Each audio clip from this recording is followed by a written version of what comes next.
देखिए, बिहार का इतिहास हर व्यक्ति को बहुत गौरवान्वित करता है। विशेष रूप से जब हम स्मरण करते हैं, ज्ञान की भूमि थी, शौर्य की भूमि थी, उद्यमिता की भूमि थी।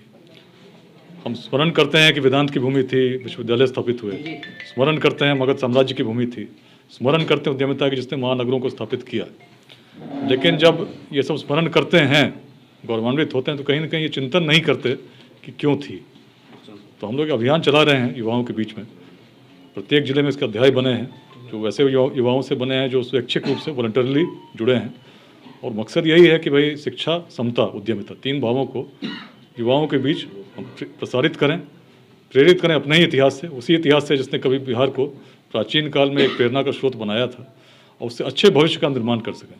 तो पहली बात स्वत्व का बोध है, हम क्या थे। चिंतन इस पर करना है कि हम क्यों थे चूँकि हमारी सोच बड़ी थी। बड़ी सोच थी तभी वेदांत का दर्शन संभव हो सका। बड़ी सोच थी तभी विश्वविद्यालय स्थापित हुए।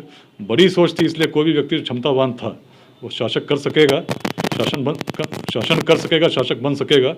इस प्रकार की सोच को लेकर जब बिहार में हम आगे बढ़े तो हमने वैशाली जैसे गणराज्य की स्थापना देखी, मगध जैसे साम्राज्य की स्थापना देखी जिसने अखंड भारत का निर्माण किया। तो उन बिंदुओं पर कैसे हमारे विद्यार्थी विचार करें, कैसे अच्छा पढ़ें, सफलता कैसे प्राप्त करें, कैसे परिश्रम करें।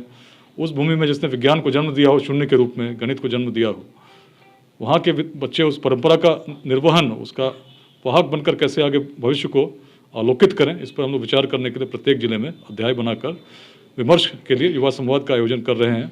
लगभग अभी तक 12 जिलों का मैं भ्रमण कर चुका हूँ। उसी कड़ी में समस्तीपुर आया था। समस्तीपुर में बहुत अच्छा कार्यक्रम हुआ, काफ़ी लोग सम्मिलित हुए। और समस्तीपुर बिहार का वह जिला है जहाँ सभ्यता के सबसे प्राचीन अवशेष पांडव स्थान के रूप में मिलते हैं। जब सभा में ये बात पूछी गई तो बहुत लोगों में से किसी को भी इस बात का आभास नहीं था, जो अपने आप में इस अभियान की सफलता को सिद्ध करता है कि हम क्यों हैं। जब एहसास कराएंगे तुम क्या थे, तो व्यक्ति की क्षमता तो असीम है। इतना कुछ कर सकता है कि बिहार के भविष्य के लिए किसी और की ओर हमें देखना नहीं होगा, स्वयं अपने मार्गदर्शक बनकर हम निश्चित आगे बढ़ेंगे। सर, क्या बिहार के अलावा दूसरे राज्य में भी लेट्स इंस्पायर बिहार का अभियान चलाया जाए? देखिए, बिहारवासी जहाँ भी हैं उनको जोड़ने के लिए इस अभियान में हम लोग प्रयास कर रहे हैं, ताकि जो सक्षम हैं उनकी मदद कर सकें जिनको उसकी आवश्यकता है।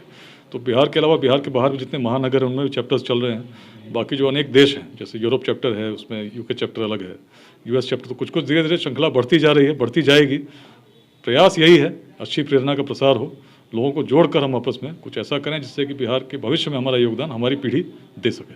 सर, आने वाले समय में युवाओं के समक्ष सबसे बड़ी समस्या रोजगार की है। ऐसे में जब रोजगार के अवसर कम हो रहे हैं और पुरानी पद्धति के रोजगार के अवसर से युवाओं को पूर्ण रोजगार नहीं दिया जा सकता, ऐसे में आने वाले समय रोजगार के नए अवसर क्या हैं? देखिए, इसमें पहले तो हम लोगों के अंदर ये भाव जागृत करने का प्रयास करें, परिश्रम करें, उद्यमिता की भावना को लाएं अपने अंदर। केवल छोटी छोटी चीज़ों में ये अवरोध नहीं सोचा, ये तो एक बात हुई। दूसरी बात हुई कि जब ये समझ जाते हैं तो ऐसे लोगों का सहयोग करने के लिए एक संगठन को, एक नेटवर्क को हम लोग तैयार करने का प्रयास कर रहे हैं। इसमें जो लोग सफल हुए हैं, सफल उद्यमी बने हैं, जिसमें उद्यमिता की भावना कैसे आई, बिहार में रोजगार कैसा हो, इस पर दिल्ली में अभी 25 दिसंबर को एक कार्यक्रम भी हम लोग NDMC कन्वेंशन सेंटर में करने की योजना है, बिहार एंटरप्रेन्योरशिप कॉन्क्लेव। इसमें जो सफल उद्यमी है बिहार को अपने विचार साझा करेंगे, और बिहार के लिए एक हम लोग चाहते हैं नेटवर्क बने, जिसमें खास करके वैसे बिहारवासी जो सफल हुए हैं और ऐसे बिहारवासी जो चाहते हैं कि कोई रोजगार वो करना चाहते हैं, नौकरी चाहते हैं, उससे एक डेटाबेस क्रिएट करने के लिए पोर्टल भी हम लोग लॉन्च करने की योजना बना रहे हैं। तो अनेक चीज़ों पर विचार करके मूल यही निकलता है कि व्यक्ति को हमें जगाना होगा, उद्यमिता की भावना को जगाना होगा, ताकि नए नए रोजगार स्थापित हों, नए उद्यम स्थापित हों। जब तक ऐसा नहीं होगा बिहार का विकास संभव नहीं है। शिक्षा के क्षेत्र में अच्छी शिक्षा का प्रसार हो, ज्ञान के लिए लोग पढ़ें, तो ज्ञान कभी बर्बाद नहीं होता, वेस्ट नहीं होता। और समता की भावना, जातिवाद, छोटे छोटे वादों से लोग ऊपर उठें, संप्रदायवाद से ऊपर उठें। बिहार के हित में जब सोचेंगे निश्चित बिहार आगे बढ़ेगा।